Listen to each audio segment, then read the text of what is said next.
Welcome to the 19th season of the Nitwits, a weekly roundtable discussion on the Nittany Lions and the only show of its kind in the state. Our Nitwits panel features Neil Riddell of the Altoona Mirror and Mark Brennan of FightOnState.com. Between them, they've covered Penn State for 70 years. The Nitwits are hosted by WTAJ Sports Director Alex Colley, and each week we welcome a former Nittany Lion as our special guest analyst. The Nitwits are brought to you by Irwin Financial, Raymond James, an independent firm and a firm foundation for your financial future. By Coldwell Banker, no one will work harder to sell your home. By Courtesy Motor Sales of Altoona, where courtesy means a great deal. By Fiore True Value on 6th Avenue, Altoona, just ask rental, buy what you want, rent what you need. By The Allegro, where fine cuisine is a way of life. By Health South, your rehab choice. Health South Altoona, ask for us by name. By Monarch Cleaners, for all your dry cleaning, uniform, and mat rentals. By Reed and Selany Orthodontics, Dr. Reed and Selany provide orthodontics for children and adults. By W.S. Lee & Sons, your local food distributor specializing in distributing a full line of food service products to restaurants, schools, and institutions throughout central Pennsylvania. By EasyToUse.com, your Yellow Pages connection in print and online. By FightOnState.com, as close as you get to Penn State football without putting on a helmet. And by the Altoona Mirror, featuring Penn State Game Day every Friday and Penn State Extra every Sunday. Welcome to a special Rose Bowl edition of the Nitwits. As always, we have the Altoona Mirror's Neil Riddell, FightOnState.com's Mark Brennan. I'm your host, Alex Colley, and joining us this week, former Penn State captain Mike Irwin. Thanks for coming in. Okay, it's good to be here, Alex. Well, as we all predicted, Penn State's in the Rose Bowl, and of course, Coach Franklin's been saying that the program is where he thought it would be at this point, but did this resurgence happen quicker than we thought? Well, I think it's a resounding yes. Just been fantastic after, all the years of struggle. And for James Franklin to come in here in just his third year to raise the bar like this. And that, to me, that's really the fascinating part, even beyond this game of, this is a team that really has a chance to be ranked, very high next year, depending on how they perform in this game. But either way, I think there's going to be a lot to be expected. And I think Penn State is now back to where the expectations have always been up until these last few years. And I'd even say, Neil, it's probably a little bit further ahead than it has been the last few years of Joe's career. I mean, listen, you talk about a sleeping giant. For somebody to be able to come in and do what James Franklin and his staff have done, it speaks to the foundation, number one, that Joe set, absolutely. But things weren't going quite so well toward the end of the line there. And I think now you're seeing that you have a young, dynamic coach. The things that he's been able to do in a short period of time, you got to give Joe credit for setting the foundation. You got to give O'Brien credit for keeping this thing alive during the worst of times. And now James Franklin has come in and really taken the proverbial baton and run with it and done a great job. Yeah, I agree. I don't think anybody expected it to happen so quickly. And if you look back, I mean, Penn State has been one of the premier teams over the years, and after those sanctions, we've been down. And if you look at it, I was looking, we evened our record with Michigan State this year. I mean, 15 wins and 15 losses. We evened them with Wisconsin, 9 wins, 9 losses. Now, we still trail Ohio State and Michigan and Alabama, but Ohio State, up until the sanctions, we were about dead even with them. I think our record now is like 14 and 18. But I think we lost 4 years in a row up until this year. So I think the Lions are back and are going to be heard from down the road here. The fact that they're so young, and I agree, I think your point, I always felt a biggest part of Joe's legacy was the facilities and getting the entire community to rally around football. And James has really picked up on that, what football can do for a region. But the facilities that they have in place and the fact that, let's face it, I mean, the things that they have to sell are so impressive, and they're out there selling them, and people are buying. The recruiting, there's a lot of things that are moving in the right direction. And I think you have to give James Franklin a lot of credit for the vision that he had when he took this job. I mean, it wasn't exactly the greatest looking job in the world when he took it. They were still under a lot of the sanctions. At the time he took the job, there was supposedly going to be 2 more years without any bowls. And for him to come in and listen, understandably so. There were people who really loved Joe and other people who may have loved O'Brien, and Penn State had been through a lot. Not everybody embraced him immediately, but I think he put that to the side. He didn't let that impact him, and he went about building the program the way he thought he should build it and trying to generate that trust and that sort of things from all the former players and the fans. And you know what? He's done a good job of going about doing it. And the other thing, he talked about this. I thought it was really something that was kind of poignant that he said. All of a sudden, now all the players have bought in.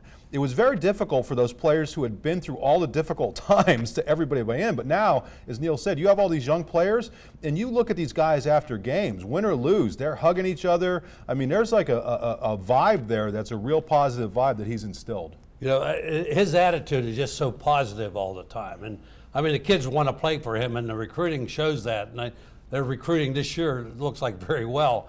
And he had all these kids on the sidelines. You thought they would develop next year. But like we were saying, they've developed a lot earlier. And we have these kids really playing well right now. And the attitude of that team, I mean, I don't think anybody thinks they're going to be beaten at all out there, you know. And I'm anxious to see this Rose Bowl coming up because how we're going to respond to that. I mean, these kids have responded every time so far, you know, this year when they had to. And it's just a great feeling for, you know, a former player, you know, for the community, for the team, and for all the Penn State alumni. I mean, everybody's excited about this program right now. Well, I think it's pretty obvious that he is a player's coach. And the kids are having a lot of fun in the program. And they're having a lot of success. That leads to a lot of fun, and it fuels on each other. But you can see that they've really, you know, I think, and when to speak to your point about maybe not everybody embraced change, that's because change is difficult. Yeah. And things were done a certain way. And even a lot of the celebrations, people still have a little trouble getting used to that. But clearly the players are enjoying this. And I don't think it's been so over the top that they've become, that they've embarrassed themselves or the program. But I think they're clearly, everybody's having a lot more fun. Yeah, and I guess my point is, you know, obviously Bill O'Brien did not handle the Joe supporters as well as maybe he probably would admit that if he had to go over and do it over again, he may not have said some of the things that were said. And I think Franklin, I don't know whether he learned from that or he's just a better people type person. And I don't mean that as a knock on O'Brien, because I thought he was terrific and I really liked him as a person. But this guy, I think, really understood what it took to help start bringing everybody together and getting everybody to buy in, even if there was some resistance. And I think the attitude of the kids, I mean, the recruits coming in and meeting with these kids and see their attitude toward the team and each other. I mean, it's like a family down there, and I think it goes from the top down. And nobody could orchestrate it any better than Franklin has. I mean, I think in the beginning of the year, people were wondering, you know, how good of a CEO he was and what was going to happen. He made 2 good hires in Moorhead and Lime Grover, and you know, that offensive team has been great this year, and so hopefully they can keep all those together down there. But that's going to be one of the big challenges, I think, going forward. Absolutely. All right. Well, we're just getting started here on the Nitwits Rose Bowl special. When we return, much more as Penn State gears up for the big January 2nd game against USC.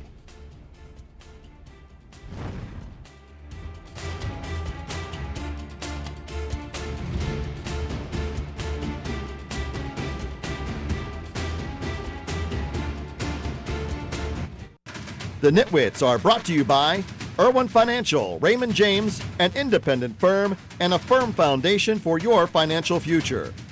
By Coldwell Banker, no one will work harder to sell your home. By Courtesy Motor Sales of Altoona, where courtesy means a great deal. By Fiore True Value on 6th Avenue, Altoona, just ask rental, buy what you want, rent what you need. Hi, I'm Rob Cooper, head baseball coach at Penn State University, and you're watching the Nitwits. Welcome back to the Nitwits. Offensive linemen, quarterback, defensive lineman, running back, tight end, linebackers. Lots of positions excelling this season. Which one has been the most impressive? I think quarterback. I mean, you know, who would have expected McSorley to play this well? You know, and I go back to the first time we really had an opportunity to watch him, and that would be against Georgia last year. I mean, he brought them back against Georgia. They're down 24-3, and you know that game whet the appetite for everybody for this year. And he played the same way, kept bringing them back. Just really impressed. Yeah, I know a lot of people focused on a couple of plays, and we saw one there to Irvin Charles as plays of the year type things for Penn State. But to me, the play of the year was McSorley having that scramble to set up the field goal against Minnesota. If you take Saquon Barkley's numbers before that, he was averaging about 4.2 yards per carry. After that, he was averaging 5.6 or something ridiculous. So the point being, after that, everybody had to start playing this guy McSorley honest. And that opened everything up. So to me, I was asked, you know, in the last few days, who was the most surprising player? Clearly, it's McSorley, and the effort he had. Thought he was robbed not being first team All Big Ten. You know, I think there's a lot of people that exceeded our expectations this year, but McSorley was clearly the most valuable player out there. I mean, without McSorley, I mean, he made a difference in almost every ball game. I mean, how many games they came back in the second half to win, and he put the whole team on his shoulders and made some key plays all along. But you could almost look across that lineup. I mean, there's other positions where guys have really performed well. I mean, as a unit, they were all great. But, I mean, if you had to isolate, you know, one person, I think McSorley would definitely be the guy you'd have to. Well, the complementary football between Barkley, you know, Mark, you touched on the average per carry and whatnot. It opened up. But it's really made both of them such a big factor in how the defense is defended. And I think that has allowed everybody else, the receiving core, to make so many big plays. Just Sicky.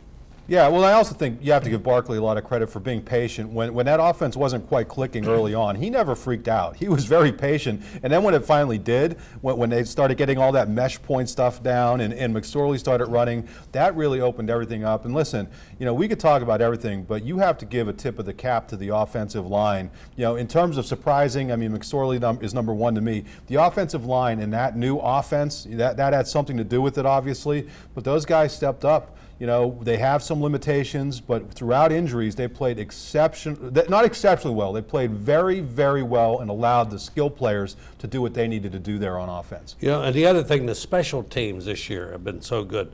I mean, you know, the field goal kicker, the punters, the return people, I mean, they just performed so well this year. I mean, you look across the board, almost every area is improvement.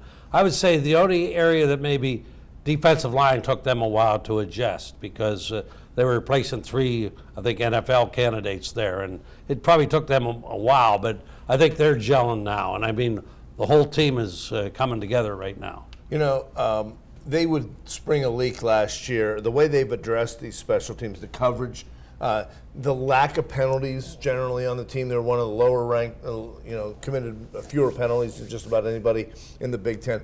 But I think Brandon Bell is a great player. And he's a guy that when you look at his body of work for his career, had he stayed healthy, what he may have been able to really accomplish, because when we saw him at his best, he was racking up 18 tackles at a clip, jumping over the line, forcing fumbles. I think they're going to miss him. You stack his numbers in 5 Big Ten games against Jabril Peppers' numbers in all of the Big Ten games, and Brandon Bell outperformed him. And I mean by sheer numbers. I don't mean by average. I mean, Brandon Bell, he was a victim of not having played enough games to qualify for the Big Ten stat leaders. So when people went to cast their votes, he was not listed among the stat leaders, but he averaged almost 10 tackles per game. So he was terrific. Neil, Mike, going back to the special teams, this is where getting all the scholarships back helped. You still had a lot of young guys, but think of the people you had out there making plays. I mean, number one, Gillikin, you finally have a scholarship kicker.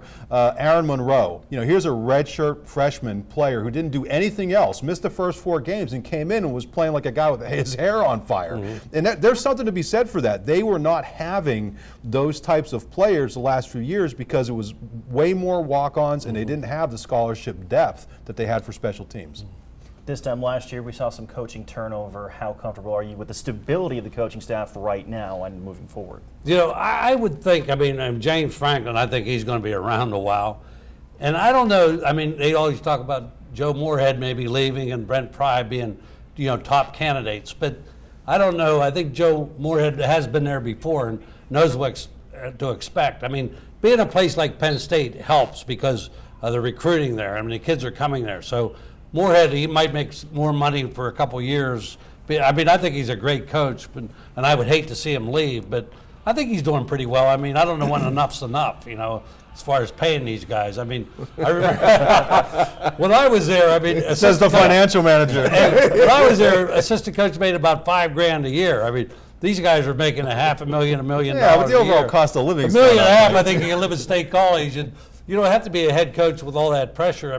Joe has a pretty nice. I think the clock's ticking on Joe Moorhead. Let's be pretty real. He's making $1 million now, and even a Boston College or some of these places, UConn, maybe an Eastern job. I would think the ship has sailed on head coaching jobs for this year, but you never quite know. But it looks like most of these places have already been filled. But I would think, with everybody coming back next year, right. He'll be hot again, and I would think I think a lot of it has to do with the personality of the coach. Yeah. Maybe he's happy being an assistant coach. There are people that are happy not to be the head coach and not under all that pressure to be a head coach, because then you've got a lot more responsibility. Well, Mark, you think he's going to go in a couple years? Well, no. This guy, you watch him at practice. Alex, you've been up there. This guy is a head coach. You watch him at practice, and all eyes are on him. Mm-hmm. And I'm not saying that he is over Franklin or anything like that. I'm just saying the way he carries himself, completely different than Donovan, the last guy that in. Let me put this out there. Last year down in Jacksonville, I directly asked Shoop if he was going anywhere, and he's like, no, absolutely nothing's happening. He shouldn't have. Sure enough. Sure enough, it happened. Now, having said that, I don't think Moorhead's going anywhere this year, but I think long term. And there's nothing wrong with that, people. There's absolutely nothing wrong. We saw last year when everybody was freaking out. These guys, you want them to have opportunities. That's a positive sign for Penn State when guys are going to other places and doing a good job. Well, back in the day, that wasn't, Joe Paterno never really pushed or recommended them outside of the program. He wanted to keep them all there for years, and maybe Moorhead's a prime candidate to do that, but well, that served him generally well, but it also may have limited the growth of some of his assistants. Oh, that's true. But if you're happy, you're happy. Depends on what you're looking for. And I'm not sure what Joe Moorhead's looking for. All right, well, it's halftime here on Nitwits. When we return, we're going to take a look at some postseason award snubs when it comes to the Nittany Lions. The Nitwits will be right back.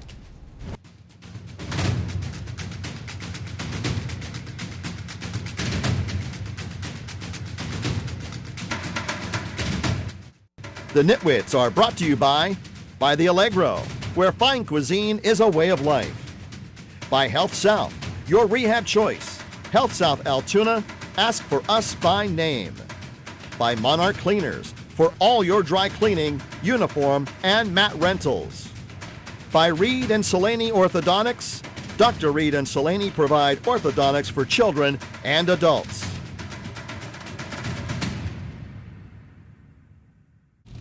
We now return to the Nitwits. A roundtable discussion of Penn State football. Welcome back. We saw some postseason awards up for grabs. Were the Nittany Lions slighted, especially when it came to Coach of the Year and maybe even some Heisman voting? Yeah, I think with respect to Coach of the Year, I'm not sure how anybody other than James Franklin got it. And I think the fact that the Big Ten coaches didn't vote him Coach of the Year, I think it speaks to the fact how scared some of these people are about what Penn State is on the verge of becoming, especially, the Michigan States of the world and some of the programs that haven't been perennial powers that seemed to do well when Penn State was down. But absolutely, people are forgetting where Penn State was, what it came from. Some of the same people who early in the year were talking about James Franklin allegedly being on the hot seat and Les Miles was going to come in here. These same people were saying that other people deserve the Coach of the Year at the end. I just don't figure any of it. Yeah, I didn't understand that. I think they see James as somebody on the rise, and the program is more of a threat to him than maybe Paul Christ at Wisconsin. But particularly the national guys voted the guy from Colorado, which I didn't get that at all. So I think that's going to play to Franklin's MO. He's always talked about being an East Stroudsburg athlete, having a chip on his shoulder, not getting the credit. Absolutely. I think you're going to see a real inspired performance in the bowl game. But he did win a couple awards. He's a Sporting News Coach of the Year. He's the Big Ten Media Coach of the Year, and there's a Well, the couple media others always still gets it coming right. up. There's a couple still, the Bear Bryant Award, and then I think one was going to be announced last couple days, another National AP Coach of the Year. So he's still in the running for some of these, but I probably agree, the coaches of the Big Ten don't want to give him too much credit because of the recruiting issues and different things like that. I voted for McSorley #2 for the Heisman. They don't put out after the top 10, which kind of disappointed me. Because I know you also had some considerations. Yeah, I mean, I vote too. I voted in #3, and I think part of it, I think they are expecting to. I haven't voted for a Penn State guy since Michael Robinson, by the way. But I think part of it built in is that you've seen a guy that maybe a lot of people haven't seen, and I do think, in my view, he was the Big Ten MVP. And if you're the best player in the Big Ten, I think you ought to have serious consideration for the Heisman. I'm okay with who won it, and I'm okay if Watson would have won it, but I think he should have been in the mix. All right. Well, it is now time to make predictions for the Rose Bowl. We'll have that and more when the Nitwits returns.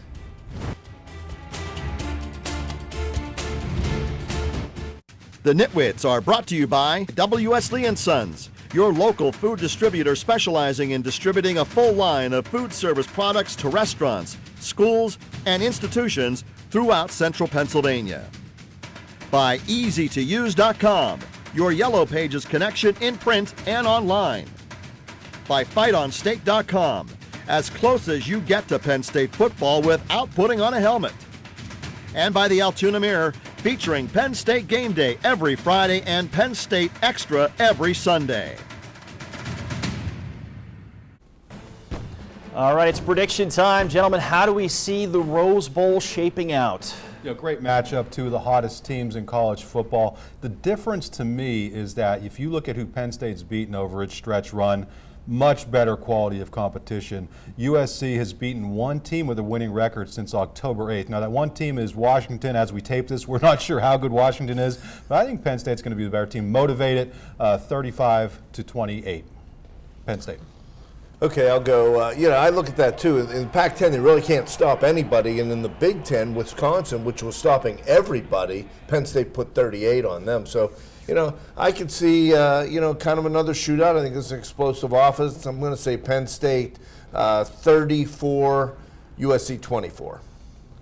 Okay, I think you're going to see a lot really great athletes out here for this USC Penn State game. I mean, USC has already recruited well, and I think they're a lot better than what people think they are. I mean, they have two outstanding athletes. Jackson has run 2 punt returns and 2 kickoff returns. I want to get to my score, but Hurry. I'm hurrying. Okay, I want to go Penn State 30, Southern Cal 27. All right, and I thought you were getting ready to pick Southern Cal. just bad year for Pac-12 football around. As tough as the Big Ten has been, I really think Penn State really gets their feet going in this one. Not Kajana Carter-esque, but good enough there. So I'm going to go 37-24 Penn State. Wow. And as we can see, it is close. So there's a lot riding on this game. We'll find out who wins Sunday after the Rose Bowl. So we hope you join us. And as always, we thank you for watching and hope you join us after the big game. Happy New Year, everybody.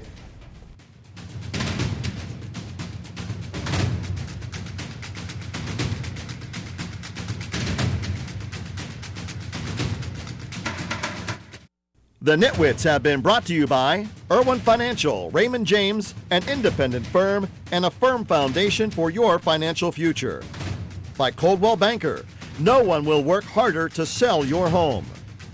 By Courtesy Motor Sales of Altoona, where courtesy means a great deal. By Fiore True Value on 6th Avenue, Altoona, just ask rental, buy what you want, rent what you need. By The Allegro, where fine cuisine is a way of life. By Health South, your rehab choice. Health South Altoona, ask for us by name. By Monarch Cleaners, for all your dry cleaning, uniform, and mat rentals. By Reed and Salaney Orthodontics, Dr. Reed and Salaney provide orthodontics for children and adults. By W.S. Lee & Sons, your local food distributor specializing in distributing a full line of food service products to restaurants, schools, and institutions throughout central Pennsylvania. By EasyToUse.com, your Yellow Pages connection in print and online. By FightOnState.com, as close as you get to Penn State football without putting on a helmet. And by the Altoona Mirror, featuring Penn State Game Day every Friday and Penn State Extra every Sunday. Thanks for watching, and we'll see you next week.